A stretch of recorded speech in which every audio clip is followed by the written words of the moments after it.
বসন্তকে বলা হয় ঋতুরাজ। সেই ঋতুরাজকে বিশেষ করে বাঙালিরা মেতে ওঠে বসন্ত উৎসবে। সেই বসন্ত উৎসবে এবার আক্রান্ত হলেন নিজের আবাসনে কলকাতা পুলিশের লালবাজারে কর্মরত পুলিশ আধিকারিক পার্থ দে ও তার পরিবার। শুধু তাই নয়, এই আবাসনের মহিলা আবাসিকরাও ছাড় পেলেন না মদ্যপ পাশের আবাসনের মানুষের হাত থেকে। ঘটনাটি ঘটেছে কামারহাটি পৌরসভার অন্তর্গত 27 নম্বর ওয়ার্ডের বেলঘরিয়া নিউ বাসুদেবপুর রোডের 29 নম্বর নিউ বাসুদেবপুর রোড বজরং আবাসনে।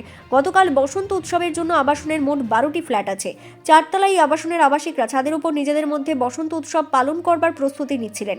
এই আবাসনের আবাসিক কলকাতা পুলিশের লালবাজারে কর্মরত পার্থ দে সে তার আবাসিকদেরকে নিয়ে ছাদের উপরে যখন প্রস্তুতি করছেন, সেই সময় পাশের আবাসন থেকে তাকে অকথ্য ভাষায় গালাগালি করা হয়। তারপরই সেই আবাসন থেকে ছুটে আসে 4-5 জন এবং তার সাথে একজন মহিলাও ছিল বলে অভিযোগ উঠে আসছে।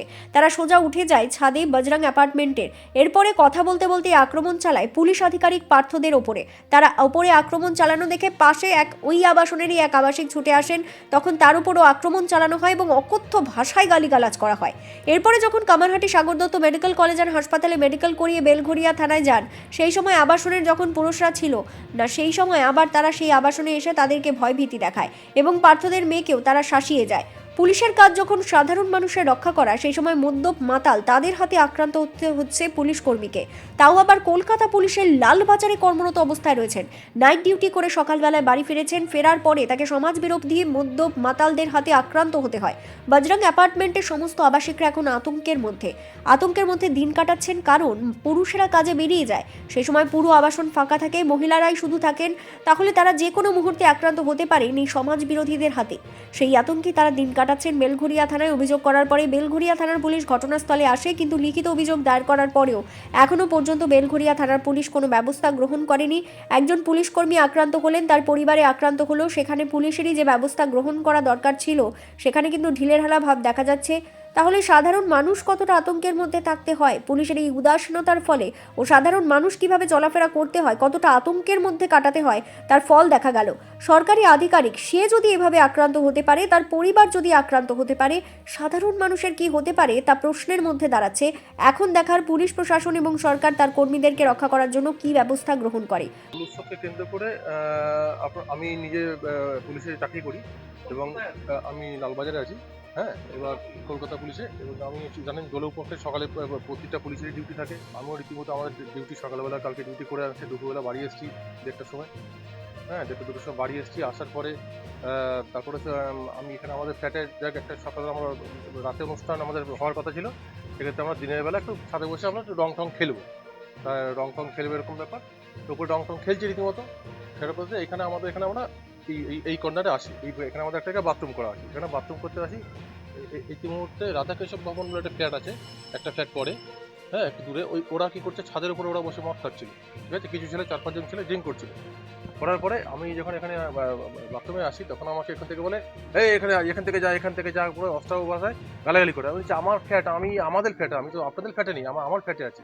বলে যাচ্ছি বলে উইদিন মিনিট সে আমার 4-5 জন ছেলে নিয়ে, ফ্ল্যাটে তালা ছিল না, ঢুকে ওঠার পরেই প্রথমে একজন ওই আমাদের ফ্ল্যাটে 4 তলা থাকে পুতুল বলে একজন, উনি প্রথমে গেটের সামনে দাঁড়িয়েছে। ওনাকে বলার পরে উনি বলছে আপনারা কারা এখানে ঢুকছেন। বলার সাথে ওনাকে মারে, ওনার মাথায় মারে, উনি ইনজিউর্ড হয় এবং ওনাকে গায়ে ফায়ে হাত ফাত দেয়। ঠিক আছে, সেই হিসাব করে তারপরে আমরা কি করি, আমরা প্রথমে শান্ত করার চেষ্টা চালানো হয়। শান্ত করে ওরা রীতিমতো আমার উপর চড়া হয়, 4-5 জন আমার উপর চড়া হয়, আমাকে অ্যাটাক করে। আমি কোনোরকমভাবে, আপনারা দেখতে পাচ্ছেন পায়ের মধ্যে আমার ব্যথা, গা ফায়ে পুরো ব্যথা আমার ছিঁড়ে গেছে। তাই হিসাব করার পরে আমরাও ওনাকে করার পরে ওরা মারধর সেই করে হাতাহাতি হওয়ার পরে ওরা চলে যাওয়ার পরেও পরবর্তীকালে নিচেও ঝামেলা করছিল। ঠিক আছে, তা আমরা পুলিশকে খবর দিই, পুলিশ আসার পরে আমরা সাগর দত্ত মেডিকেল কলেজে যাওয়ার পরে আমরা যাই বেলগড়িয়া থানাতে। ওনার সম্রাট বলে একজন আছে এখানটায়, ওই রাধাকৃষ্ণ ভবনের টপ ফ্লোরে থাকে, নাম বিশেষ জানি না।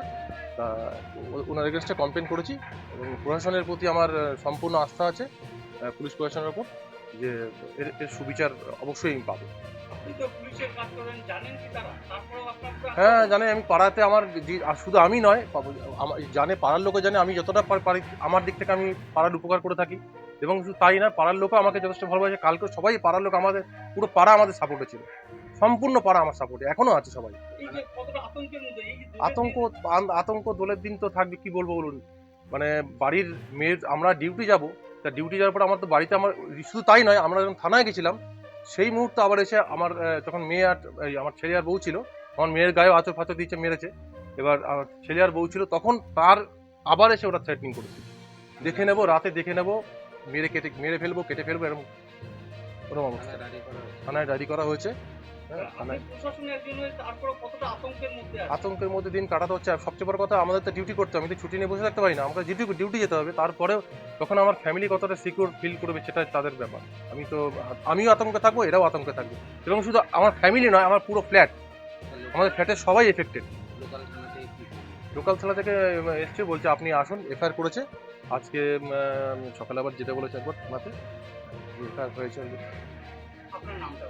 আমার নাম পার্থ দে, পুলিশের অ্যাসিস্ট্যান্ট সাব ইন্সপেক্টর। তো প্রথমে যেটা বলা হলো যে পাশের ফ্ল্যাট, আমাদের ফ্ল্যাটে একজন, আমাদের ওখানে ব্যবস্থা করা আছে ইমার্জেন্সি কারো যদি ইউরিনেটের মানে দরকার পড়ে, তো সেক্ষেত্রে আমাদের ফ্ল্যাটের একজন ওখানে গিয়ে যায় টয়লেট করতে, তো সেটা স্বাভাবিক ব্যাপার, সেটা আমরা দেখে নিচ্ছি, আমাদের কোনো প্রবলেম নেই। কিন্তু পাশের ফ্ল্যাট থেকে ওই 3জন ছেলে, তার মধ্যে তারা এবং একজন মহিলা, তারা আমাদের ফ্ল্যাটে উঠে যায় শটান উইদাউট এনি পারমিশন। আমাদের একজন মহিলাও ছিলেন, মানে ওই ব্যক্তির ওয়াইফ ছিলেন, ঠিক আছে। তো তারা উঠে যায় এবং মহিলাটি আটকাতে আসছিলেন, তো পারেননি। এবার আমাদের ছাদে উঠে গিয়ে প্রথমে তো মহিলার গায়ে হাত, মানে আগে একদম সম্পূর্ণ আনপ্রভোকড অবস্থাতে কিন্তু হাত তোলে, ঠিক আছে, উইদাউট এনি প্রভোকেশন। এবং তারপর যখন মারধর করার পর যখন নিচ থেকে আসছি, মানে যখন নিচে টেনে নামানো হচ্ছে, আমাকেও কিন্তু থ্রেট দিয়েছে। মানে ওনার ওয়াইফকেও উনি এতটাই মদ্যপ অবস্থায়, এতটাই ড্রাঙ্ক এবং এতটাই অ্যাগ্রেসিভ হয়ে রয়েছেন যে নিজের ওয়াইফকেও ঠেলে ফেলে দিচ্ছেন। আমাকে থ্রেট দিয়েছে যে প্রথমে আমার বাবার নাম তুলে বলা হয়েছে, তুই পার্থদের মেয়ে, তো তোকে দেখে নেবো, তুই রাত্রেবেলা বেরোস, তুই রাস্তায় বেরোস, তোকে দেখে নেবো, এভাবে আমাকে থ্রেট দেওয়া হয়েছে। তো মানে আমি সেটাই দেখছি যে যথেষ্টই ব্যাপারটা চিন্তার, যে পাড়ার মধ্যে দিনে দুপুরে বাড়িতে এসে, আমাদের প্রেমিসে এসে আমাদের এতগুলো লোকের সামনে মেরে, আবার মেয়েদেরকে মেরে থ্রেট দিয়ে গেছে। তো এইটাই আমার বলার। এবং আতঙ্ক বলতে, হ্যাঁ, আমি নিজে একজন স্টুডেন্ট এবং আমি পড়ে বাড়ি ফিরি, তো এরকম মানে অ্যাগ্রেসিভ একজন মানুষ যে কোনো রকম উইদাউট এনি হেজিটেশন মহিলার গায়ে হাত তুলতে পারে, সে তো যা কিছু করতে পারে এবং থ্রেট তো দিয়েই রেখেছে যা কিছু করার। তো এইটাই বলার আমার, যে এবার সুবিচার হোক। আমার নাম স্নেহাতে। আমাদের ফ্ল্যাটে আমি যখন গেটের সামনে যাই, ওই দিক থেকে পার্থদা আসে, তখন বলছে একটা খিস্তি মারছে, ওরা শুনতে পেলাম যে এখানে কেন পেচ্ছাপ করছে। তো সেই মুহূর্তে আমরা বলি আমাদের ফ্ল্যাটে হয়ে গেছে, আপনাদের কি প্রবলেম। বলতে না বলতে ওখান থেকে এসে একদম ফ্ল্যাটে সোজা উঠে গেছে। আমার রুমের তখন দরজার সামনে আমার শাশুড়ি মা ছিলেন, উনি বলছেন যেরকম মানে হাততালিতে হরে কৃষ্ণ বলতে বলতে যাচ্ছে, আমরা ভাবছি কোনো মানে খাওয়া দাওয়ার কোনো অনুষ্ঠানে হয়তো যোগ দিতে যাচ্ছে, কিন্তু ওরা এরকম 3-4 জন মিলে গেছে, কেউ বুঝতে পারেনি। গিয়ে আমি যখন এসে আমি বলছি, দাদা আপনি মুখে কথা বলুন, এখানে কি মারপিট করবেন, এখানে তো মুখে কথা বলুন, আপনার কি সমস্যা হয়েছে। ওখানে ফ্ল্যাটে পেচ্ছাপ করেছে, ঠিক আছে, এটা আমাদের ব্যাপার, আমরা বুঝে নিচ্ছি, তো আপনি ওখান থেকে দৌড়ে এসেছেন এখানে কি মারপিট করার জন্য, আপনি তো এখানে মুখে কথা বলুন। যেই মুখে কথা বলুন বলেছে, সপাটে আমার এখানে একটা এমন ঘুষি মারলো, বুকের মধ্যে ধাক্কা মারলো, আমি ছিটকে গিয়ে একদম দেয়ালে গিয়ে পড়লাম। ওখানে একটা বস্তা ছিল বলে ওর উপরে এরকম চিৎপাট খেয়ে পড়েছি। তো তখন নাহলে আমার পিছনে হয়তো মাথায় লাগতো, আমি বড় ইনজিওর্ড হতে পারতাম, কিন্তু সেখানে আমার পা মচকে গেল, আর মাথার মধ্যে এই মাথা থেকে এই পোর্শনটা এখনো আমার ব্যথা, মানে কথা বলছি মাথা পুরো ধরে আছে, মানে এতটা জোরে উনি ঘুষি চালিয়েছে, বুঝতে পারিনি। এখন আমি সকাল থেকে আরো বেশি ফিল করছি যে মাথা তুলে বসতে পারছি না। তো সেখানে দাঁড়িয়ে আমরা মানে বুঝতেই পারছি না যে এত বড় সাহস, যে একটা ফ্ল্যাটে এসে আমাদেরকে মেয়েদের গায়ে প্রথমে হাত দিল, তারপরে তো ওনাকে ধরে যাচ্ছে তাই ভাবে মারছে। 4-5 জন এসেছিল। প্রচন্ডই আতঙ্কের মধ্যে আছি, কারণ আমরাও তো মেয়ে, আমিও একটা জায়গায় চাকরি করি, আমিও রাত্রিতে বাইরে যাই আসি, কখন কোনো সময় আবার বলছে যে এখানে তো মেয়েদের ফ্ল্যাট, তো এদেরকে যে কোনো মুহূর্তে ছেলেরা যখন থাকবে না কেটে দিয়ে চলে আসবো। কোন পুলিশের বাবা এসে কি করবে, আমাকে কিছু করতে পারলো, পুলিশে খবর দিয়ে এরকম ভাবে আবার বলছে পরে। প্রশাসনের কাছে সুবিচার চাইবো, যে এর সুবিচার হোক, যে এত বড় একটা ছেলে অন্য ফ্ল্যাটে এতগুলো বাড়ি টপকে এসে ফ্ল্যাটে উঠে মেরে যাচ্ছে, মানে আমাদের সিকিউরিটি কোথায়।